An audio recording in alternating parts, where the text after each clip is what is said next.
music or the rhythms are perceived in the mind of the composer, that's subjective. They are then written down on a piece of music. That becomes objective. It's then interpreted by both the conductor and the performers. It becomes subjective again. The cycle. Now, why is it so hard to play together? Because we have created the variables that I mentioned before. You have the variables of duration, position, dynamics, the colors, the articulations, the background of the individual players. You created a triangulation between what's going on in the mind of the conductor, what the background of this player and this player is, how this player has to coordinate with this player, how this player has to coordinate perfectly with the mind of the conductor, how they all have to become one mind objectively when you're really dealing with three subjective entities. And that is the end of part one. Take a quick break. Let me get just a sip of water, and we'll be at the definitions of rhythm, which is part two. Okay, I don't know either. Thanks. It was only the most important thing I brought from it.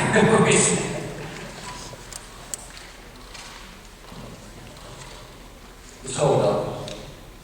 And the speaker, my voice broke out because it did once. I brought everything under the kitchen sink to protect it. The best thing I brought, I can't find it. Okay, part two, the definitions of rhythm. Wrong page, right page. Oh, right page. The definitions of rhythm. Subjective definition of rhythm.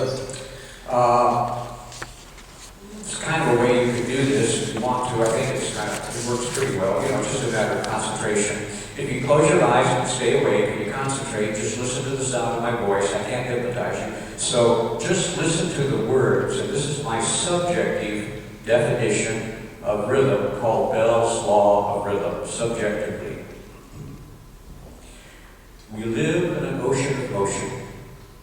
Everything in our universe is moving in rhythm with everything else, whether swinging in and out, moving forward and backward, or having a low and high tide. Nothing is still.